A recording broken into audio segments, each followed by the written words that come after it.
kiai-kiai nu perorangan nuturkeun ka pamarentah wa yatsma'ul qurra wa al ubaro hanya untuk melanjutkan kahayang-kahayang pamarentah doang. Aing teh boga rencana kieu dukung ku sia dalilan ku sia. Aing teh hayang kieu dukung ku sia dalilan ku sia. Aing nuturkeun ka sia make heula sia kudu nuturkeun ka aing. Nu batak teh saeutik kiai boh di politik, di partai atau di organisasi atau perorangan neangan dalil-dalil jaga dukung kelacutan pamarentah bakal terjadi Muhammad. Ya Allah ya Rabbi. Fayamudunahum fil ghayyi. Kiai-kiai nu di partai, kiai-kiai nu di organisasi, kiai-kiai nu perorangan nu nuturkeun ka pamarentah selalu nulungan kepada pemerintah fil ghayyi dina kalacutan pemerintah. Geus moal bisa dinasehatan ke teh pemerintah Muhammad jaga di akhir zaman. Kiai-kiai pemerintah nu nuturkeun ka pemerintah teh lain kita nganasehatan pemerintah, kita milu kanyana didukung ku para kiai-kiai kalacutan teh. Minta dukungan terhadap kiai Quran dengan sakadar dibaca tapi lain kita dipraktekeun di negara seperti eta Muhammad innalillahi wa inna ilaihi rajiun. Bismillahirrahmanirrahim. Ye hiji bab rek nyaritakeun tentang sabab-sababna fitnah, berbagai fitnah. Sabab-sabab berbagai ujian-ujian, cobaan-cobaan terhadap umat Kangjeng Nabi Muhammad sallallahu alaihi wasallam. Numandak kitab ieu mas dibaraca terus ku para ulama. Gus Dur teh paling hobi maca kitab teh dua. Hiji Hikam, dua ieu Qurtubi. Nya nama okos talar maca. Jeung ulama-ulama nu lain resep pisan maca kitab teh Ihya, Hikam, Qurtubi. Sebab nimbulkeun ketenangan jeung kayakinan. Geus teruji kitab nu eta mah Ihya, Hikam teruji. Nimbulkeun kayakinan jeung ngaleungitkeun karicuhan, nimbulkeun ketenangan. Mun teu boga bagian dibere teresep ka Ihya, embung asa ditakolan bae. Ka aing deui. Aing kitu carekan, aing kieu dicarekan. Apa kiaina apa kitabna sih? Kitu keneh Hikam. Teu boga bagian. Gas, teu aya ngaji mah. Atuh aing ngaji embung ditakolan mah ulah ngaji iya. Sapinah ngaji. Tenang, sapinatun naja. Perahu keselamatan. Weuy, naik perahu bae atuh sia ka ditu. Iyalah Qurtubi. Rawal Hafiz Abu Nuaim ngariwayatkeun Kiai Hafiz kunyahna Ki Abu Nuaim anna Jibril atan nabiyya sanyana malaikat Jibril sumping ka Kangjeng Nabi Muhammad sallallahu alaihi wasallam. Faqala cek malaikat Jibril inna lillahi wa inna ilaihi raji'un. Masyaallah, malaikat Jibril maca inna lillahi atuh Kangjeng geus sarua faqala Nabi si Kangjeng Nabi inna lillahi wa inna ilaihi raji'un sarua. Pabi badzalik tina naon eta aja Jibril kok ngucapkeun inna lillahi wa inna ilaihi raji'un.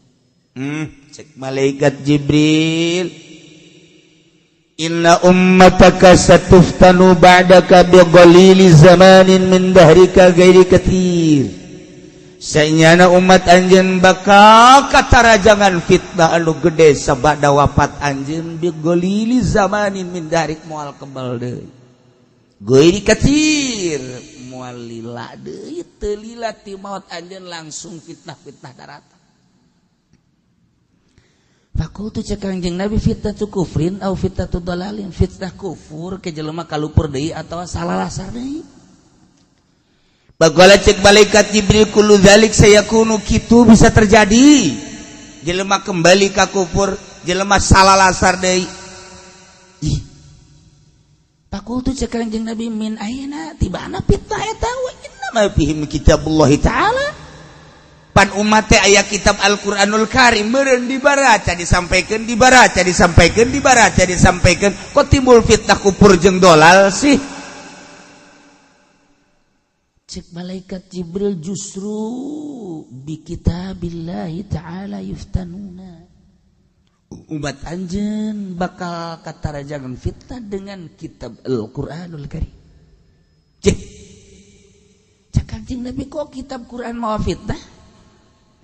Permasalahanana cek malaikat Jibril teh wa dzalika min gibali umaraihim wa qurraihim. Timbul ti arah para pemerintah penguasa jeung para kiai-kiaina. Dibaraca ku kiai teh di hareupeun pemerintah, bahkan pemerintah nage maraca Al-Qur'anul Karim. Teu saeutik nu jadi pejabat, nu jadi menteri dibaraca Quran, bahkan talar Quran, jadi gubernur dibaca Quran, talar Quran, bupati kitu keneh, bahkan aya nu habib, nu kiai kitu kene ulamana teu saeutik anu duduk di MPR, kiai nu duduk di DPR pusat, di dewan, di daerah, loba Quran dibaraca, Quran teh dimusabakoh-musabakohkeun, tapi jadi fitnah. Iyalah paman, engke bakal terjadi. Masya Allah. Geus dibacakeun ku malaikat Jibril ka Kanjeng Nabi seperti eta, berarti ti Gusti Allah yamnaul umara al-qurra al-huquq.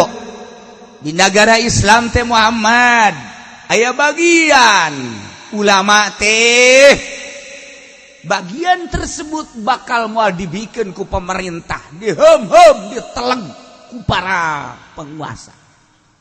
Teh dibikeun bagianana ka para mufti-mufti. Bakal timbul fitnah seperti eta di mimitianana. Fayadlimuna huquqahum, pemerintah ngazolim terhadap para qurra dengan hak-hakna nu henteu diberikan. Wala yutunaha, pemerintah teu mikeun hak-hakna ka para kiai, para ulama. Timbullah fayaqtatiluna, parang umat anjeun bakal wayaftiluna jeung pada mararit. Masya Allah. Engke teh bakalna hak-hak para kiai, para ulama tadi bikeun lantaran dengan alasan ieu teh jang pembangunan ieu timbullah kezaliman pemerintah terhadap para ulama, terhadap para qurra, pembaca Al-Qur'an, pengurai Al-Qur'an, pencetus hukum-hukum nu meunang nyokot tina Al-Qur'anul Karim, hakna teh dibikeun. Akhirna didinyalah mulai kazoliman pemerintah. Geus, kulantaran ayeuna mah eueuh hak. Para ulama geus teu berdaya. Dibuatlah negara lain, negara Islam lain, negara khalifah. Mulai amir, sultan, raja, pemerintah, raja. Ganti deui presiden, mengabaikan ulama, mengabaikan para qurra, mengabaikan kiai. Bakal terjadi cek malaikat Jibril Muhammad seperti eta ke umat anjeun. Masya Allah karim. Kiai hanya dijadikan pelengkap di negara, mungkin aya di depan, mungkin aya di mui. Awalna jadi filter siga bagus, kabelah dituna moal dilijeh jeung moal didenge. Ulama geus teu saeutik-eutik acan didenge ku para pemerintah, misah, bahkan dek dibubarkeun ke lembaga-lembaga keagamaan anu pertalian jeung agama Islam. Bakal terjadi Muhammad seperti eta. Engke pemerintah teh geus teu hayangeun dibarengan ku ulama. Usulan-usulan ulama naon bae nu diusulkeun ku ulama dijawab dengan senyum yang tidak berarti. Bakal terjadi Muhammad seperti eta di kaum anjeun. Dibaracang ke Quran teh ku umat, dibaracang ke ku kaum, dibaraca ke ku rakyat, tetapi jangan sekali-sekali cek pemerintah mengusulkan hukum-hukum yang keluar dari Al-Quranul Karim. Kami geus boga urusan tentang negara, maneh bae. Geus urusan antara Quran jeung negara. Bakal terjadi seperti eta Muhammad. Innalillahi wa inna ilaihi raji'un. Masya Allah kali. Geus dibejaan. Wa yatba'ul qurra wa huwa al-umara. Aya ge nu milu jeung pamarentah kiai teh. Baik kiai anu aya di politik maupun kiai nu aya di organisasi ataupun kiai-kiai nu perorangan nuturkeun ka pamarentah. Wa yatba'ul qurra wa huwa al-umara. Hanya untuk melanjutkan kahayang-kahayang pamarentah doang. Aing teh boga rencana kieu dukung ku sia, dalilan ku sia. Aing teh hayang kieu dukung ku sia, dalilan ku sia. Aing nuturkeun ka sia make heula, sia kudu nuturkeun ka aing. Nu batak teh saeutik kiai, boh di politik, di partai atau di organisasi atau perorangan, leangan dalil-dalil jaga dukung kelacutan pamarentah bakal terjadi Muhammad. Ya Allah ya Rabbi. Fayamudunahum fil ghayyi. Kiai-kiai nu di partai, kiai-kiai nu di organisasi, kiai-kiai nu perorangan nu nuturkeun ka pamarentah selalu nulungan kepada pemerintah fil ghayyi dina kalacutan pemerintah. Geus moal bisa dinasihatan ke teh pemerintah Muhammad jaga di akhir zaman. Kiai-kiai pemerintah nu nuturkeun ka pemerintah teh lain kita nganasihatan pemerintah, kita milu kanyana didukung ku para kiai-kiai kalacutan teh. Minta dukungan terhadap kiai Quran dengan sekadar dibaca tapi lain titah dipraktekeun di negara seperti eta Muhammad. Innalillahi wa inna ilaihi raji'un. Masya Allah kan. Teureun-eureun kiai teh dibawa ketika pemerintah ngabogaan pamaksudan. Hayang jadi presiden, kiai dikondisikan. Hayang jadi menteri, kiai dikondisikan. Hayang jadi gubernur, kiai dikondisikan. Hayang jadi bupati, kiai dikondisikan. Hayang jadi lurah, kiai dikondisikan. Kiai teh bakal jadi kekese doang Muhammad. Innalillahi wa inna ilaihi raji'un. Seperti etalah Muhammad bakal terjadi. Kakufuran titah didukung ku kiai. Kasasaran titah didukung ku kiai, pemabokan titah didukung ku kiai, perjudian titah didukung ku kiai, perzinahan titah didukung ku kiai. Dibungkus rapih bakalna Muhammad engke pamarentah teh kadoliman, kacalacutan, kabuang kawarahan pemerintahan teh bakal dibungkus engke di luarna kiai-kiai. Innalillahi wa inna ilaihi raji'un. Cek malaikat Jibril bakal terjadi seperti eta. Masya Allah kari. Gitulah Muhammad. Haju sumala yuk sirun teareren dari terus baik. Sekedar kamangpaatan duniawi hayang dijieunkeun masjid, sekedar kamangpaatan duniawi hayang dijieunkeun musholla, sekedar kamangpaatan duniawi hayang dijieunkeun majelis ta'lim, sekedar kamangpaatan dunia hayang dipanggieunkeun sarana-sarana pondok pesantren, sekedar kamangpaatan duniawi hayang dipang meulikeun mobil. Padahal mobil teh, imah teh, majelis teh lenyap ketika aya gempa, beres ketika aya angin, selesai ketika aya tsunami. Kabong broy ku model koskara itu keyakinannya nama justru dipaling ku para pemerintah. Itu malaikat Jibril. Bakal terjadi seperti itu. Innalillahi wa inna ilaihi raji'un. Cakang jeung. Urang nu hese ge ieu ngerahkeun diri ka Allah sepenuhna hese. Hese lain lalaga. Nu mantak Syekh Maulana Hasanuddin perang Banten babad Banten teh menang teh lantaran sanggeusna Syekh Maulana Hasanuddin bisa berangkat di Cirebon ke Banten teh dengan perem. Hebat kan berarti. Ketika Syekh Syarif Hidayatullah berangkat naik kapal ti laut Karangantuk. tapi nu belah dieuna pelabuhan internasional.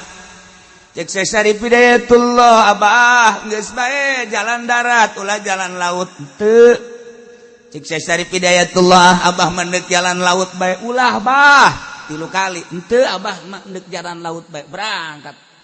Dalam perjalanan kena angin ngaguli parahu, acak-acakan kena badai. Syekh Syarif Hidayatullah langsung blek ka jero hudang deui leumpang di luhur laut plak plak plak plak plak plak. Dongeng mah ngareunaheun. Ai pas bae di urang boro-boro di laut pan urang mah. Di curugan imah ge kakerlekan. Teh ke bareng sakitu. Mantak begitu dah ka darat deui samperkeun ku Syekh Maulana Nasruddin. Cek kula ge bah jalan darat. Ditangkep langsung anakna. Berarti luhur maneh ilmu maneh. Enggeus. Lamun urang mah tuh cak kula ge bah, bu, kula tea. Urang mah kitu, Pak. Aten kula mah tah ya bahasa kos kitu aing tea. Ternyata bahasa kos kitu teh senep ngadengena. Peluk-peluk geus luhur ilmu maneh. Guys, ayeuna mah abah deuk berangkat terus. Jalan darat.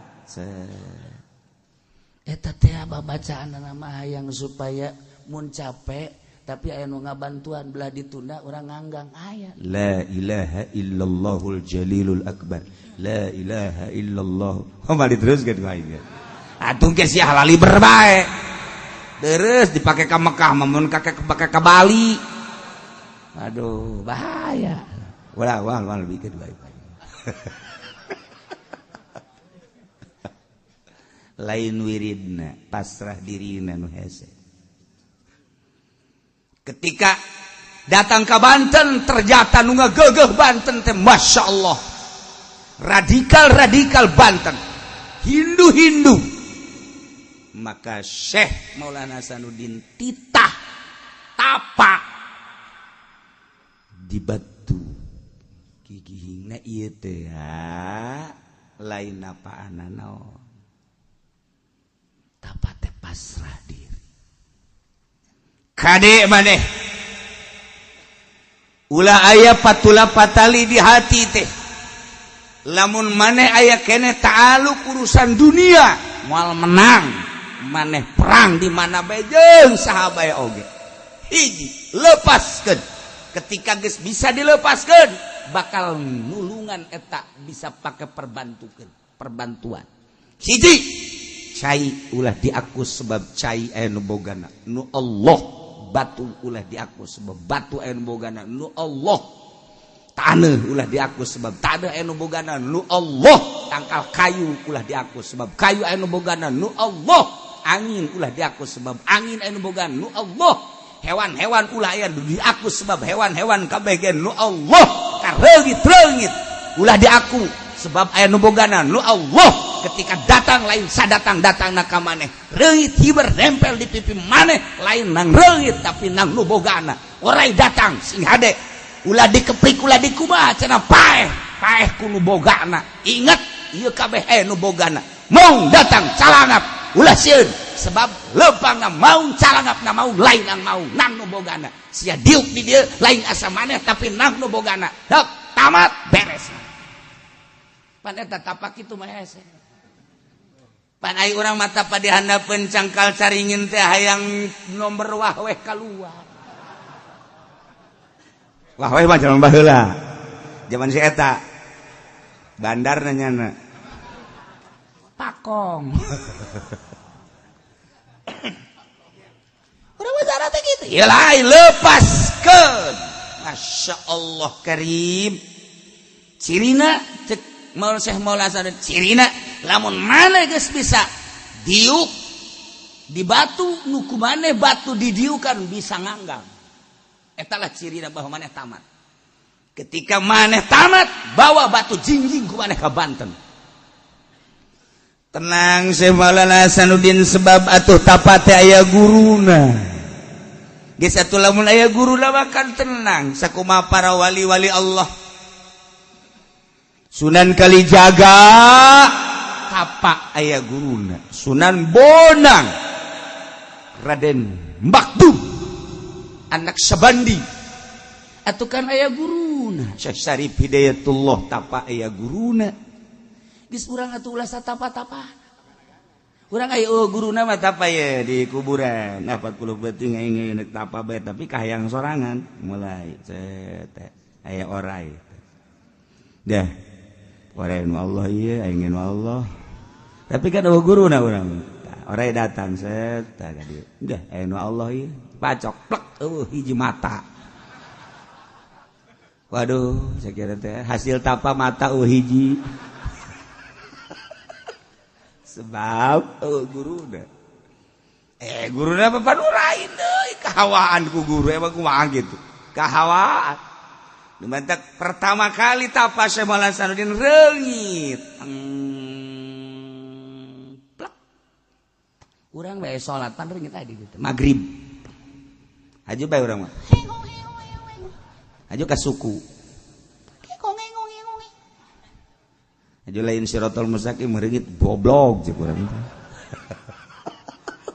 oscar itu salat urang tapi Syekh Maulana Sanuddin teh sakumaha tadi aing ngadieukeun Allah sia hiber nang Allah sia cicing dibeget aing nang Allah eueuh hiji lembu anu hiber lamun lain dihiberkeun ku Gusti Allah kayakinanna kan gitu eueuh hiji lembu nu hiber lamun lain dihiberkeun ku Gusti Allah dibawa ku angin angina angin nu Allah lebuna lebu nu Allah datang ka aing didatangkeun ku Gusti Allah reungit eueuh hiji reungit hiber lamun lain dihiberkeun ku Gusti Allah sia cicing dibeungeut aing nang Gusti Allah keyakinan modal kos kitu kadeng ekan ku reungit udang reungit set hampura Tuhan kula titah nyoba ka Tuhan hampura leng tambah yakin kan urang makan di kerpak endahan bae beutungna di dieu atuh pan atuh aya urang ye aing nang Allah sia nang Allah ayo antep atuh cak reungit ngeunaheun aing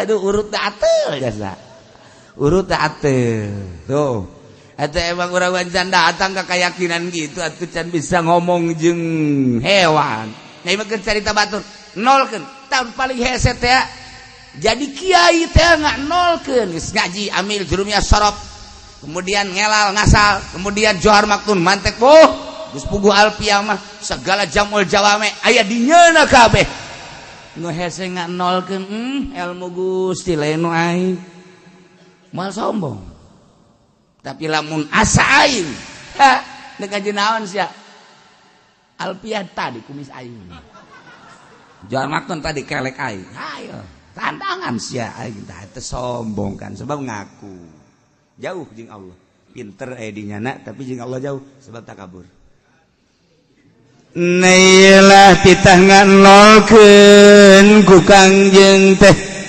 kaum muda jeung kaum tua teh narurut atuh ai cek Gusti Rasul titah diserahkeun ka Allah jeung Rasul nama mah nyangakeun sadaya-daya kaum muda jeung kaum tua teh atuh kami mah ribut teh ngan sakadar ngaributkeun cek nafsu ai kitu mah deuk aya nu ngatur Gusti Allah jeung Rasulullah atuh mah geus sadaya-daya kaum muda jeung kaum tua nganolkeun diri tah hebatna para sahabat teh kos urang nol sungut doang gas ulah hayang ke ku abah diatur datang ka imah abah ngatur kumaha nya beres moal ya abah ya asana aku dibawakeun kampak abah ya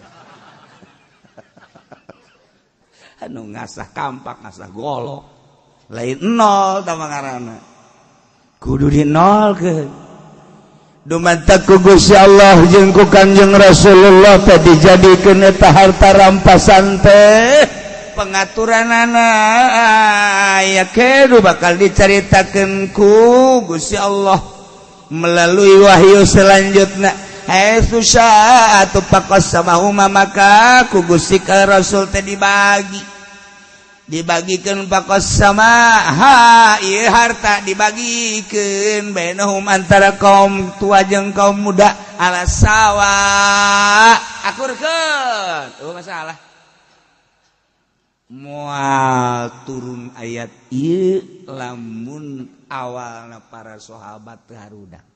Tetep sahabat mentek mulia. Satu sisi orang ningali ko sahabat teh ribut ghanimah. Berarti sahabat teh meureun teh karena Allah. Sakelas sahabat bae ge hasil perang teh kok diperebutkeun. Urang teh kan boga pikiran kitu ka para sahabat horenganan nang Allah ngahudangkeun pikiran eta supaya turun ayat ieu mun ayat eta moal turun ayat ieu. Mun teu karitu sahabat teh jadi kan sakadar sabab. Disababan ku eta jang urang kuari. Jang umatna. Masya Allah. Mentak kadieuna dilanjutkeun fattaqullah sing salarian maneh ka Gusti Allah jaga Allah.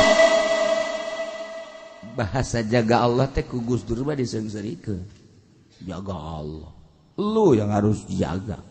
Allah dijagain. Buku lu yang dijagain sama Allah. Bisa Gus Dur. Rempan sieun maneh ka Allah. Jaga diri masing-masing. Ulah nurunkeun bebendon Allah. Hiji, dua, wa aslihu dzata bainikum. Damekeun, rapikeun, patutkeun hakikat sengketa nu terjadi di antara aranjeun kabeh. Ai haqiqatan ma bainakum tegesa hakikat persengketaan nu terjadi. Rebutan harta ghanimah Badar antara kaum muda jeung kaum tua. Ieu kudu dipatutkeun, dirapikeun, bereskeun bil mawaddati wa tarkin niza' dengan penuh kecintaan terhadap Allah jeung Rasulna jeung ninggalkeun persengketaan. Pacekcokan, tinggal teu bagus. Nurut. Mentakwati Allah wa Rasulullah sing narurut maraneh kabeh ka Allah jeung Rasul Allah. Kumaha engke Allah jeung Rasulna cara ngabagina in kuntum mu'minin lamun aranjeun kabeh ariman kalawan hak bener-bener iman. Lamun anjeun iman ka Allah iman ka Kangjeng Rasulullah kalawan iman anu bener maka tuturkeun sing nurut ka Allah jeung Rasulna. Sahabat mah dikitukeun teh langsung. Nafsu urang teh horenganan kieu ceuk kaum muda. Padahal contoh-contoh nu tari heula nu sarugi harta teh horenganan paeh maja teu dibawa. Ketika raribut soal harta diributkeun padahal manu diributkeun teh jate di dahar kabeh. Ketika dodong sokan, dedesekan, ancul-anculan neangan dunia ternyata horeng dunia tengah hisab. Halaluha hisabun wa haramuha iqab. Untung urang aya Kangjeng pasrahkeun sagala-galana ka Kangjeng. Kaum tua leuwih sadar cek kaum tua. Kami mah terdesak ke kulantaran kamak makan maneh bae padahal kami geus karolot. Di mana diberena geja kami memuali cekel nyaho kadahar nyaho henteu. Nyerahkeun sadaya-daya ka Allah jeung Rasulna. Sahabat mah babari. Urang lamun encan kampak sing jeleger golok huthep tembakan ces mana tembakan ces dor tuh tah urang lagi mempertahan. Ya Allah ya Rabbi, nafsu makin menjadi orang teu pernah sadar geus kolot umur 65 70 tahun teh lain beki sadar. Huis geus lain di hulu, lain di suku, bahkan di nusok ditutupan geus huis. Eta teh teguran ti Gusti Allah. Matak naon sadar? Abah teh geus kolotna. Ya harta abah teh sakikieuna anu ngajadikeun sabab jeung lantaran maneh harirup teh ieu disababan ku ieu hakikat teman nang Gusti Allah. Abah nyawa isuknya sore jaga stein lain rasaan Abah. Emang gue gitu Abah, lain daerah rasaan Abah bangun sehat ke pada alma bu Abah teh ieu gering malulu. Ngan teu nganggap we Abah mah ieu meureun ku kasombongan Abah, ku katololan Abah. Nah ieu mah diserakeun ka marane babagi ya hartanya. Los lanjutkeun ku maneh teh ieu perusahaan Abah mah tarima beres we pokona mah. Nyawa setor we ka Abah. Yo. Tadei Abah. Blon tak Abah. Tadi setor babur nggak jadikan karyawan ke anak. Lain gitu. Geus Abah teh hayang. Arurus gumane. Untung yang mana bisa yang mana Abah mangan ngadoakeun bae acan rek mereka Abah biakar teu masalah Abah mah nyawa isuknya sore. Geus keur teu dibere ge Abah mah ku anak Abah malah atuh sapira sesa hirup sakieu deui. Guys, cek perhitungan Abah moal kebal deui sebab ceuli geus dikurangan ku Allah dedengeanana irung gitu kene. Geus curcor Abah mah ieu teh. Mata gitu kene dedeuleuan geus lain deui, leumpang teu meunang nanjak saeutik aju eungap bae. Da ieu mah masih age geus kebal teh digarap ku Abah. Bah ulah ngomong gitu atuh Bah. Abah geus teu kuat tanjak Abah. Hai kuduna mah nurut gitu masyaallah. Ya urang masih mak kereh. Kumaha itu lempengkeun didik di pondok pesantren. Sok. Jadi ulah naon kitu ngaranna ngahalangan arus tentang arus ulah. Lantaran eta teh ku Gusti Allah geus dibere karakter. Ta eta manusia teh kos kitu. Karakterna. Anak urang mun ditanya teh si awewe. Atuh teu kudu ditanya di deuleu bae. Anu resepna teh ka santri mun awewe teh anu resepna teh ieu teh kanu bangsa pungplapeng wae aya anu resepna teh ka pejabat eta anak teh tah di deuleu ku urang teh eta teh ulah ditentang arusna sanajan dikawinkeun ka pejabat pilihlah pejabat anu jujur gitu mun eueuh di Indonesia ka mesro ka ditu kan misro sugana we amis di jero mah eta teh karakter teu bisa ditentang harusnya sebab jana teh bakalna kitu lemah namun ditentang teh lemah mun anak urang karakterna bangona kori ya budak lantaran di kamar cai ge ieu budak narik bae di kamar ieu budak narik bae auzu mending ngebeten-beten beri budak ieu kori ka jadi kumaha ge tah urang ge apa ayo asal nu bener bae supaya ka dituna deuk sanu neruskeun atuh tajwid qiraat teh. Nah, tapi jangan lain boga pikiran supaya jadi juara internasional. Lain, jang ngoboran minimal sakampungnya na, sakabupaten atau non gitu ngarasa desa, sakecamatan supaya rarafih ye makharijul hurufna tajwidna. Jadi nulurus ta eta karakter ngaranna. Ya tipe-tipe. Nah, kuari mah deuk nyaritakeun karakter syaiton. Setan teh boga karakter tah ieu karakterna ieu innama yuridu syaitanu an yuqi'a bainakumul adawata wal baghdha innama ta'alian pasti berarti yuridu mengharapkan asyaitanu munculkeun setan nimbulkeun setan ayukia ngabuktikeun bainakum di antara arajeun kabeh al adawata kana mumusuhan wal baghdha jeung bebenduan kebencian karakter setan mah horenganan imimiti dijieun datang ka kuarinya nama deuk nimbulkeun jeung ngamunculkeun adawah jeung baghdha masyaallah setan mah kos kitu bae tah mah dek ngadu-ngadukeun bae kiai jeung kiai supaya ngadu ustad jeung ustad supaya ngadu jeung supaya bendu lurah jeung lurah pejabat jeung pejabat pemerintah jeung pemerintah geus beres ngararadu kepala jeung kepala kuari mah supaya ngadu antara pejabat jeung rakyat ngadu di dinya ya Allah setan mah kos kitu bae moal aya benerna setan mah pokokna mah karakter setan teh timimiti dijieun datang ka kuari datang ka kiamat nya nama ayu kiam bainakumul adawata wal baghdha Waalaikumsalam. Kiai ndek lebaran penaon Salasa.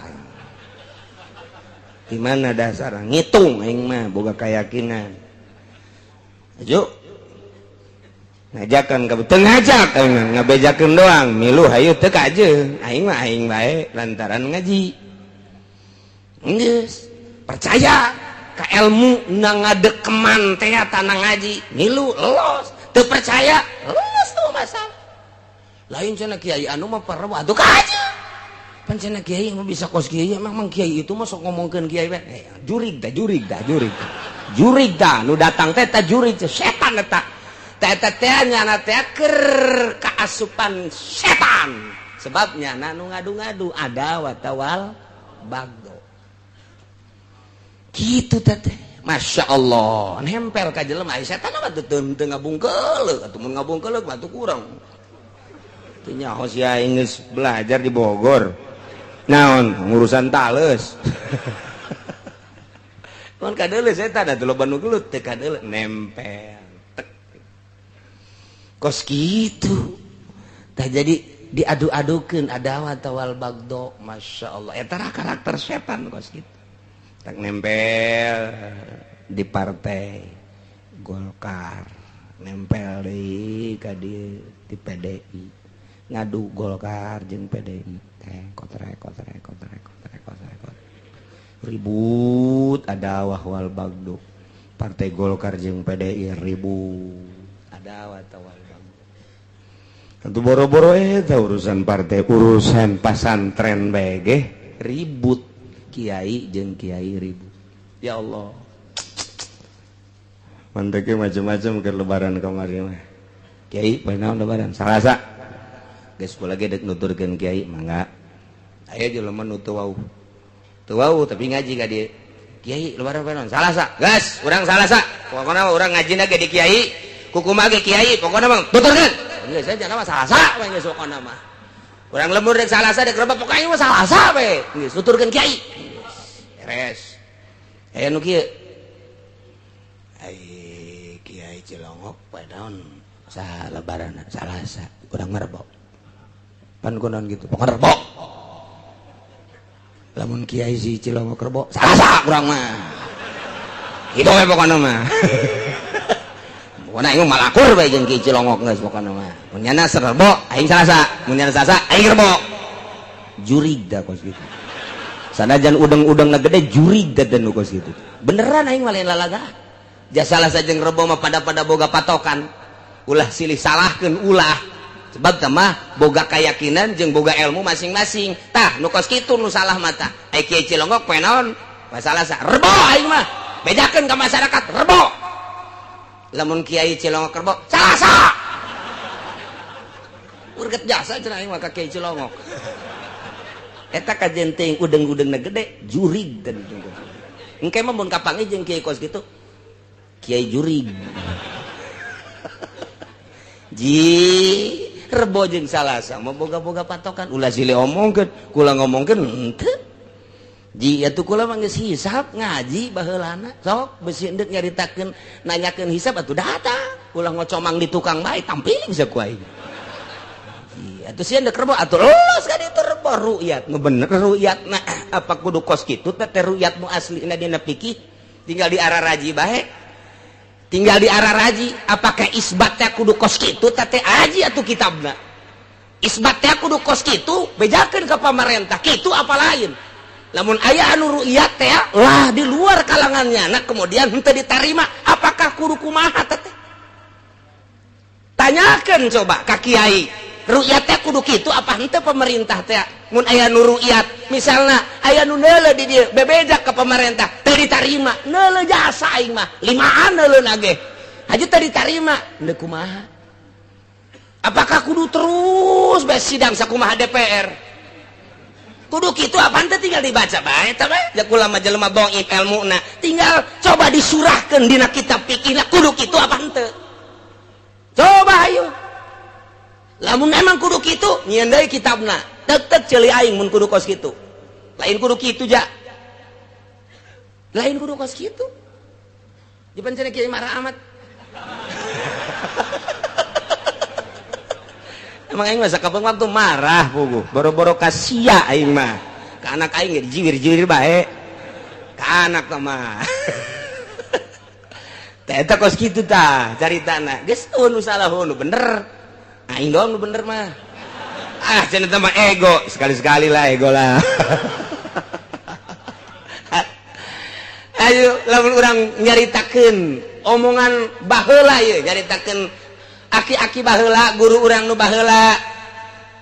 baheula ya ahli hisab teh ngomong kieu ye kolot urang guru urang coba ge tanyakeun ka kolot-kolot urang anu umurna geus 80 tahun ka ditu ari tanggal mah budak tanggal 1 kadeuleuna ku lauk tanggal 2 kadeuleuna ku manuk mata siang moal kadeuleu tanggal 3 kadeuleuna ku mangkeluk ku beungeut sia ka mangkeluk ngaranna ari ieu mah tanggal 2 geus sagede kumaha eta nah madak nu poe rebo teh di deuleu Bang mana bulan mana susul makan kumaha sih tah madak geus bae berbagai keyakinan ulah silih omongkeun urang ulah kitu kapropakasi ku tangkorak setan ngaduhkeun akhirna geus kiai anu mah anu kiai kiai ngomongkeun geus pokona mah aing mah musuh jeung kiai anu mah eta gara-gara nyana tah iyalah innama yuridu syaitanu ayyuqi'a bainakumul adawata wal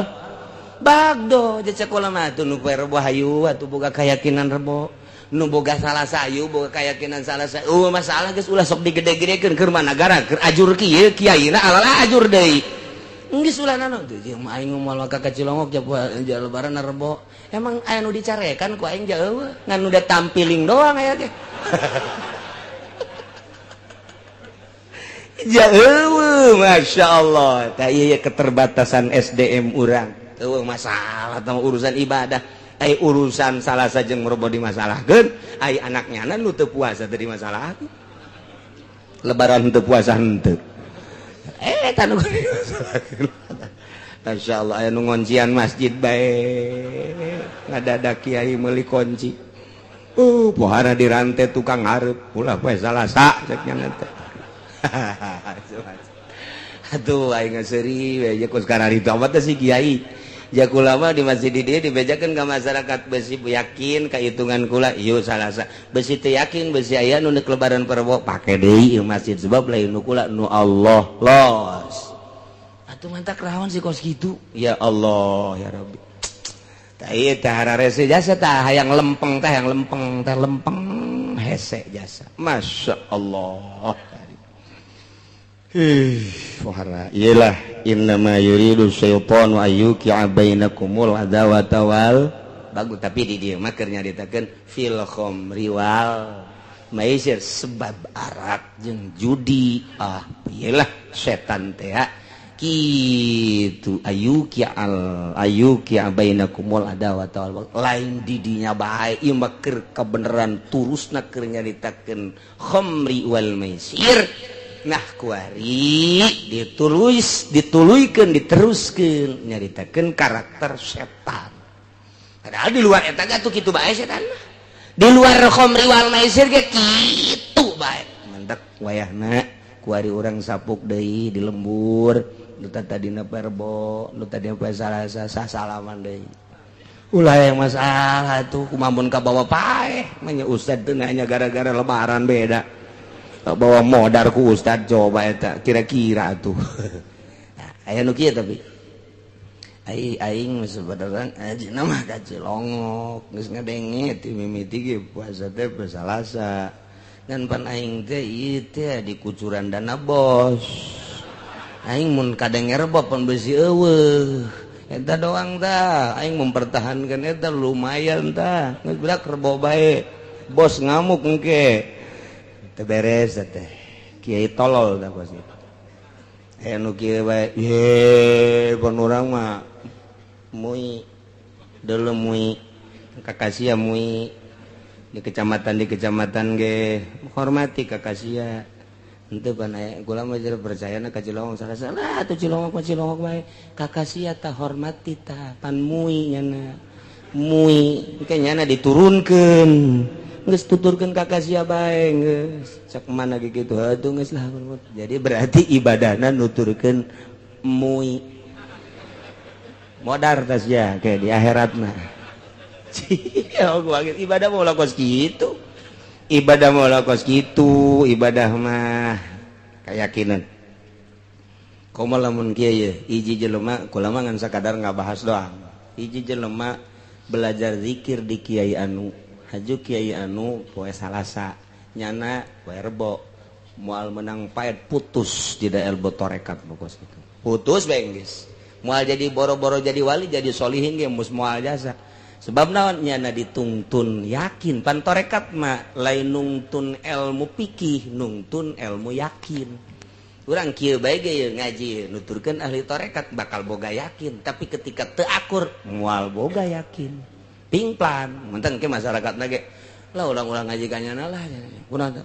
Nyana mah lebaran Rebo Pak. Eta sekarang itu di lembur teh tah. Ujung ngaji nage atuh direct henteu ke masyarakat teh. Sebab teu boga yakin. Mun aya hiji jelema guguru zikir, guruna Rebo misalnya ieu mah keur jadi terbok, nyana Salasa moal boga faed. Putus di torekat mah. Pan torekat mah lain nungtun ilmu fikih, lain nungtun ilmu fikih, lain nungtun ilmu alat, lain ilmu ma'ani, nungtun ilmu yakin. Kudu akur bae jeung guru teh. Tanyakeun guru urang, poe naon guru urang? Geus, yakin.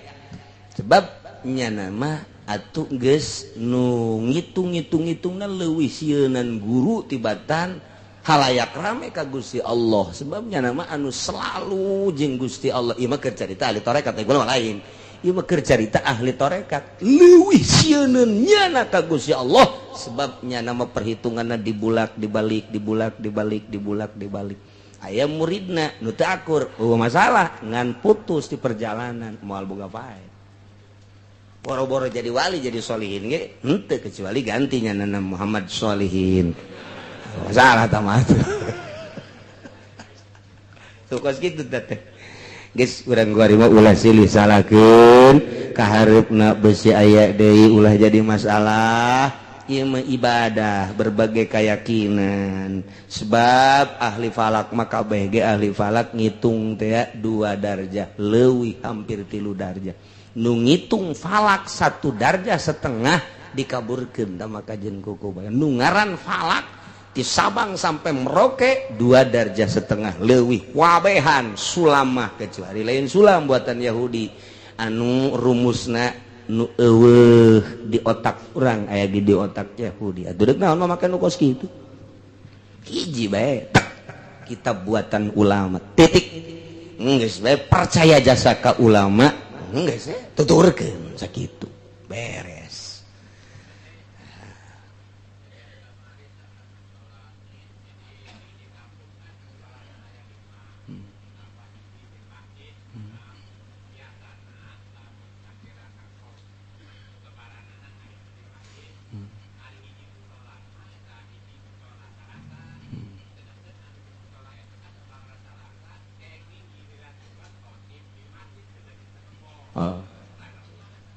Atuh jadi khotib dog teu naon ulah salat. Kartin teu khotib bakal sagur mituturan. Khotib bah tukang khutbah ulah salat, geus batur salat perbonyana diuk we ngarokok.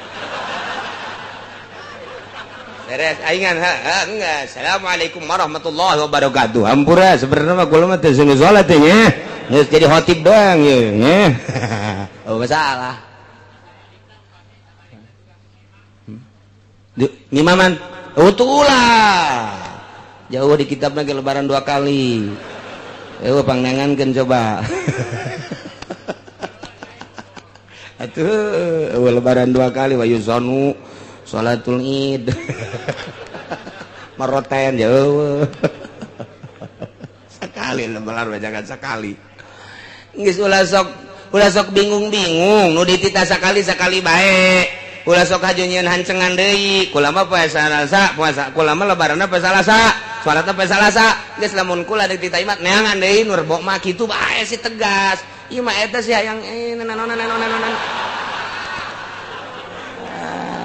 Geus ka ambeul ku ceuli aing ge lah pokona. jadi teu konsisten anu rebo bae geus ulah ngomongkeun jore ulah naon komat-komat keur puasa keneh geus salah-salah kula mah perbo ditita jadi imam teu bisa kula mah rebo geus titik bae kula mah neuk bukana jeung lebaranna perbo titik beusi imam mah salasa meangan nu salasa nyanana ngeunaheun urangna ngeunaheun jadi boga keyakinan geus ngeunaheun eta nu pingplan tah bangsa kiai bayaran tah teh bangsa kiai 08 tah mah tah atau angkutan kota pasar kemis itu boga keyakinan jadi mingplankeun atau lamun boga keyakinan mah kula mah lebaranna poe Salasa geus deuk khutbahna poe Salasa salatna poe Salasa geus mamang perbo di masjid di ditu teh nu perbo ulah aya naon nya kula-kula nyana-nyana beres kan nyana neangan ieu mah kieu sih perbo engke atuh kula engke ka ditu nya engke kula mah di dieu serbo Salasa engke kula ge ngawotapan we di ditu emang itu sebar di tanah guys kiai nu lain ibadah mah geus karari itu jasa geus kanyahoan jasa ku aing sorban tinggal sorban lah pokona etalah setan innama yuridu syaitanu ayyuqi'a bainakumul adawata wal baghdha di mana ieu fil khamri wal maisir nomor kahiji nomor kaduana wa yasuddakum an dzikrillahi wa anis shalah setan di samping nimbulkeun adawat wal bagdo terhadap halayak rame manusia berbagai lapisan masyarakat timimiti kelas kakap tepikeun ka kelas teu diadu-adukeun supaya timbul demonstrasi nah ieu deui setan nambahan wa yasuddakum an dzikrillah nutupan nahanan ngahalangan setan ka aranjeun kabeh teh an dzikrillahi wa anis sholati na zikir ka Allah jeung tina salat jelema nu mabok jelema nu judi dihalangan ku setan moal daekeun zikir ka Gusti Allah moal daekeun salat ka Gusti Allah mana coba pemabok jeung pejudi nu salat moal aya mana pemabok jeung pejudi anu zikir ka Allah moal aya setan jadi berarti atuh setan teh di dieu teh nimbulkeun dua masalah ka mapasidan hiji mapasidi dunyawiyah nomor kedua mapasi di dunia mapasi di duniawiyah ieu adalah bagdo jeung adawa jeung bagdo datang ka garlut jelema kiai jeung kiai teu beres silih omongkeun ustad jeung ustad silih omongkeun akhirna mah pengikut jeung pengikutna ribut nah ieulah urusan dunia urusan agama na ieu wa yasuddakum an dzikrillahi wa anis shalah dihalangan ku setan tina zikir ka Gusti Allah jeung salat teu daekeun bae pokona mah ahli mabok ahli judi jeung sajabana zikir ka Allah salat ka Gusti Allah lantaran setan jadi kerugianna dua dunia jeung akhirat mabok ieu mah anu sok dicaritakeun teh ieu nu sok dicaritakeun ku para ulama ku para kiai dina berbagai kitab baheula di Bani Israil aya hiji kiai ngaranna Kiai Barsiso anu manehanana teh ibadah geus 220 tahun teu pernah kaluar-luar boga santrina teh puluhan ribu anu geus bisa hiber 60.000 santrinya anu geus bisa kakalayangan di awang-awang 60.000 encan nu sejen mah anu kakarak ngaji amil jurumiyah mah beuh tah mah ambualeuh pabalatak ieu mah nu geus bisa awang-awang 60.000 datang ke malaikat sabiwir hiji langit ka hiji datang ke langit ka 7 teh nyaritakeun keistimewaan Ki Barsiso unggal poe amalna teh naek ka luhur diiring-iring ku malaikat datang ka iblis dihandapeun tangkal caringin ngalamun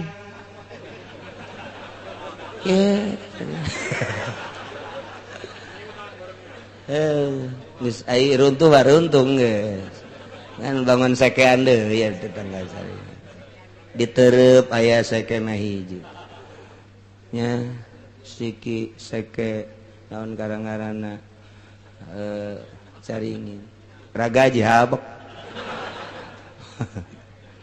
cek iblis teh Barsiso hebat-hebat deui muridna kakalayangan di awang-awang nuseje buncan murid nuseje masya Allah puluhan ribu cak set aing nyawa di mana alamatnya ya tebar siso teh datangnya nama ke udeng-udeng ngalewihan ti kibar siso gedena jubahna kibar siso make hijinya nama make dua aju sorban ka dieu kibar siso mangan sauku datang ka cangkengnya nama datang ka handap ka dieu oh gede jasa. Assalamualaikum. Waalaikumsalam. Ceki bersusah di mana? Abdi di tebih cenah kan. Aya naon? Hayang ngiring ibadah we sareng mama di dieu. Kabita abdi mah ku mama di mana-mana muridna aya. Aju abdi marek di dieu we ibadah mun aya pagahkeunna atuh ku kiai di tamagahan atuh abdi rek magahan. Aya tuh. Dipasingkan ku nyata budak nu leutik we pagahannya nya teh lamun kadeuleu bagus ke naik ke waduh luar biasa bagahan ngaji eta setan teh waduh bisaan jasa tuh magahan ngajina kadang-kadang di pendopo magahan ngajina jeung Kipu Doli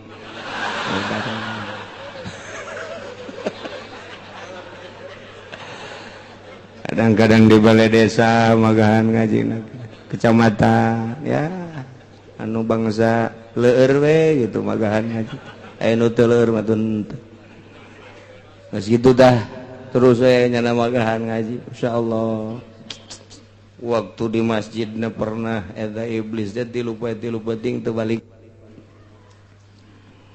ceuk kibar siso teh pohara amat ieu tamu ibadahna ja aing ge aing asana itu balik-balik mah teu kuat. Naju pas menang 3 poe teh diajak dahar. Yuk orang dahar kayu henteu abdi mah moal dahar. Pan abdi mah lamun keur ibadah cak setan teh geus teu hayang dahar teu hayang naon. Wih. Cek basiso parah ieu mah. Parah ieu mah. Leuting diajak besi erek sare disadiakeun di ditu di kamar aya di hareup atau ada di tukang abdi mah teu sababaraha bulan teu sare lantaran nikmat jasa ibadah.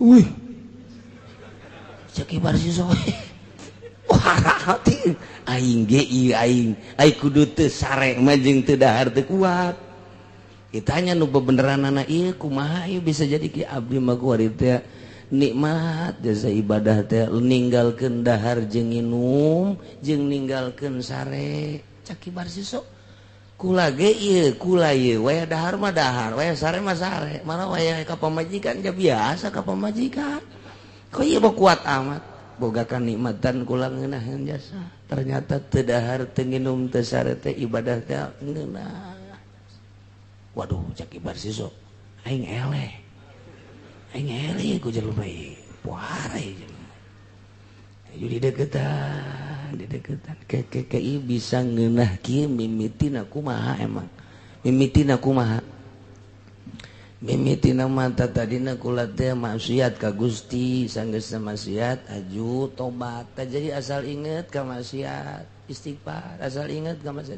datang ka ngeunaheun ku ari teh mantep ceuk kula teh jelema saha bae nu teu pernah maksiat tadina ibadah moal ngeunaheun tetep kudu maksiat heula memehna eta nasehatan eta kos nu bener jasa kadengeun aku ceuli urang teh kahartipan kuun kula ieu manggih nikmat jeung lazat teh baheulana teh ieu teh sok zina baheula teh sok judi sok mabok ku ari tak tobat asal inget kadinya ngebiri-gidig asal inget kadinya ngebiri-gidig nu mantak geus teu hayang asal inget we kadinya tah tobat kula teu hayang dahar asal inget we kadinya teu hayang sare nu mantak kuari teu sare teu dahar teh inget we kadinya tah timbul we lazat ngilaheun seakan-akan Allah aya di hareupeun widih cak kibar siso ngelehkeun guru aing mah guru aing ge teu pernah kos kieu dongeng mah terus ngobrol deui kula atuh hayang coba atuh kumaha teh supaya nikmat teu masalah sakeuna teh nu penting mah atuh asal mun daek atuh maksiat bae heula zina bae zina heula atuh ih Suatu zina maka bayi embung atuh ngabunuh bae budak batu budak letik bae bunuh jadi engke aya inget-ingetan embung anu paling ringan mah mabok makan teu ngarugikeun sasaha ngarugikeun batur henteu kan sorangan doang tah asal geus urang mabok engke ge karasa urang walah wah tah engke urang cager urang teh jadi kaduhung tobat ti dinya pikiran ku kibar siso hayang ngeunaheun ibadah jadi kudu dosa heula nya bener oge atuh emang setan teh barang kibar siso asup teh ka imah atuh nya asup deui ka jero cut motrek-motrek di jero hate ya teh lamun teu maksiat teh mana aya ibadah ngeunaheun tetep ya kudu maksiat heula tanya di jero hate terus nggak bisik-bisikin ya tuh lamun teu sanggup zina jeung teu sanggup ngabunuh mah paling ringan ya mabok lah tah aju cek hatena teh ka mana meuli mah itu di dieu tah lurus jalan pengkolan di dinya kan aya warung cewek deui di teu dagangna ge di dinya tuh urang Subang bangun aya tadi menor teh di dinya tah eta bae di dinya kena bisikan setan kibar siso langsung we nya teh tas magrib teh nguluyur teh ka warung aya bener langsung nya meuli minuman bener awewe di dinya nu ngaladenana ge biasa minuman mah nu ngaladenna ge emang awewe wae tiba heula ge datang ka kuari langsung ditenggak lek wah oi dunia milikku wah eta kibar siso yo mantap kulantarannya atuh mabok wah tidak ada raja kecuali saya ini raja koang merencekeun geus bae keur mabok atuh ngaranna ge aya eta pelayananna teh nah ini makanan gua kan raja ceknya udah buka rokmu nih kok raja, saya kan raja, ntar gua bayar berapa saja pokoknya, pengen berapa kamu, dibayar nanti, jubahku masih gede, jore amat tungtung ada budak, mabok rak itu ke jubah, buka androk, dibuka androk, nah, dalemannya buka, waktu dek kabur teu bisa, wedek di zina. Begitu beres di zina jol salakina goblok beur di jelema ngazinahan pamajikan aing teu beres ya Pak ieu terus dicarekan ku salakina begitu dicarekan gelut mubabok jeung salakina aya peso dibunuh ku nyana bret salakina beres kan nya mabok nya zina nya ngabunuh cek kibar siswa aduh iblis badidinya terus tenggak lagi cek setan lagi belum seberapa itu kan baru satu sloki tambah lagi lok itu setan ngerahkeun masyarakat woi ulah tenang di warung aya nu mabok perzinahan terjadi, pembunuhan terjadi, kok masyarakat cicing baik, setan teh kos gitu provokator. Masya Allah, atuh kadarinya masyarakat pemuda-pemuda tuh, ya bener ya mah, awewe ngaku bener di sini, bener. Aya dibunuh salaki kula, lantaran nyanana tadina gelut dibunuh, aya peso, kapiheulahan salaki kula, waktu ditewak kibar situ, blek diadili, lantaran boga, gitu kesalahan. Ngazinahan jeung ngabunuh dipancung kibar sis dipancung kieu bae nyaho nek dibunuh kibar siswa teh keputusanana lantaran membunuh jelema nu bunuh mesti bunuh deui kieu pancung kieu jol setan datang deui Yai kumaha ku ari doh gara-gara sia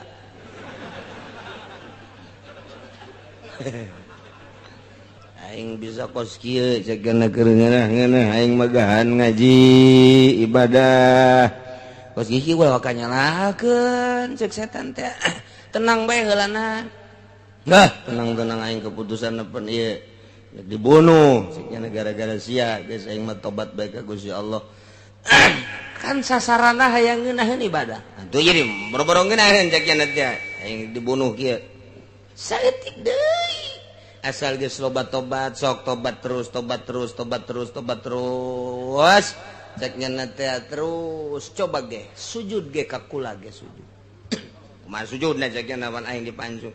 Geus teu kudu dipancung teu kudu kumaha sujud mah bisa bae ku mata bae isyarah. Sujud bae gerak ge. Bakal ngeunaheun ge ibadah teh lantaran pan kula guru maneh. Geus ayeuna mah sujud bae geus ka guru ku ari mah ye. Ayeuna maneh teh saha? Ieu teh kula teh setan. Tapi setan geus jadi wali. Aya setan jadi wali. Geus pokona mah ku ari mah sujud, geus gara sujud gara ge. Sujud. Ieu kan ngarasakeun nyeri cenah awak ieu. Cenah teh asana teu kudu ditembak, teu kudu dibacok ke paeh ieu mah ieu. Sakarat cenah. Geus gara sujud bae ge ngeunaheun ge. Hayu geus gara sujud geus sujud. Kicep bae jeung isarah, kicep jeung isarahnyana bahwa eta teh pangeran disujudan terus hos pae. Na'udzubillah min mantap ulah sok agul ku ilmu, ulah agung ku pangaruh, ulah agung ku mulya contoh kibar siso masyaallah. Nah ieu naon ieu? Naon ieu? Ieu tah innama yuridu syaitanu ayyuqi'a bainakumul adawata wal baghdha'a fil khamri wal maisir wa yasuddakum an dzikrillahi wa 'anis shalah. Ngahalangan tina zikir ka Allah jeung tina salat. Jelema nu mabok sanajan zikir ge tah mah eueuh di jero hate aya nangan disungut doang. Sanajan nyana salat eueuh di jero hate tah mah ngan saukur zahirna doang. Jelema mabok mah moal beres kajen kumaha ge. Wayana sakitu awas hati-hati khamri jeung maisir. Judi jeung mabok jeung judi. Nu kuari ambalayah jasa mabok jeung judi. Urang we keur ngabahas di dieu balik bae ka imah pengkolan Bitung nu mabok. Pengkolan Cikupa nu keur mabok. Di Pasar Kemis nu mabok. Kadena ge lain orang Pasar Kemis, urang Lampung. Orang Pasar Kemis mah nurutan doang. Maju ka belah dina jualan. Ya Allah ya Rabbi, nu judi terus baik, geus puguh remi, geus puguh gaple, geus puguh main bola sodok, biliar dan lain sebagainya. Naik deui ka luhur. Wah, judi-judi kelas kakap. Moal eureun emang mabok bakal eureun disuplai ku Amerika ka dieu. Disuplai ku Amerika ku Yahudi teh ti marabok. Geus aya kerjasama jeung pemerintahan urang emang kumaha gitu. Geus moal bisa beres lantaran emang dek dihancurkeun karakter bagusna, dek dihancurkeun budaya baikna di Indonesia teh, dek dihancurkeun ku Yahudi nu bakal engkena dek diyahudikeun, dek dikristenkeun ieu teh negara urang teh. Ngan hese bae lantaran loba nu lillahi taala nyana resepeun jasa Yahudi mah mun aya di bawah naungan yayasan, tapi tah model pasantren salap gergeteun jasa. Sebab kekuatan bangsa jeung umat ya timbul ti pasantren. Nu geus teu bisa disogok-sogok. Anu lebaranna mun rebo bae. Salasa bae. Henteu nya rebonya salasa. Eta kos kitu, Pak. Atuh mama kiai lebaran naon? Salasa, alhamdulillah. Terang kapanggiri jeung rebo. Kiai rebo. Ih kumaha sih kiai kos kiai? Di Salasa aya umat, di Rebo aya ieu tah lumayan. Insyaallah alhamdulillah. Salahna nurutkeun cek manusia, tapi gara pae tah kiai. Gara pae. Nah bakal kumaha engke di hareupeun Allah tanggung jawab dirina ka Gusti Allah. Lamun ibadah henteu berkeyakinan kos kitu. Ta eta teh salah kos kitu, yakinkeun ulah karena mui, ulah karena yayasan, ulah karena bos. Yakin ru'yat titik, yakin hisab imkan ruyat titik. Eta kakarak ibadah. Ketika orang ke di sidang ku Gusti Allah, ayo uci maju siap lebaran poenan Selasa. Atas dasar apa? Hitungan dina kitab Sulamun Nainin kulang hitung 2 darjah, 9. Apa bisa dipertanggungjawabkan? Ki Mansurna hudangkeun atuh Gusti. nunyin kitabna ayahnya nah pendek letik oke udang-udang aya naon ya iya tanggung jawab coba ngitungna heula besi salah sok kutek ja bener cenah ngitungna tanggung jawab imkanur ru'yat anna hada imkanir ru'yat darjatani paksaro ieu menang sabaraha 2,9 bener Gusti Haji Uci dan kawan-kawan surga deuk kumaha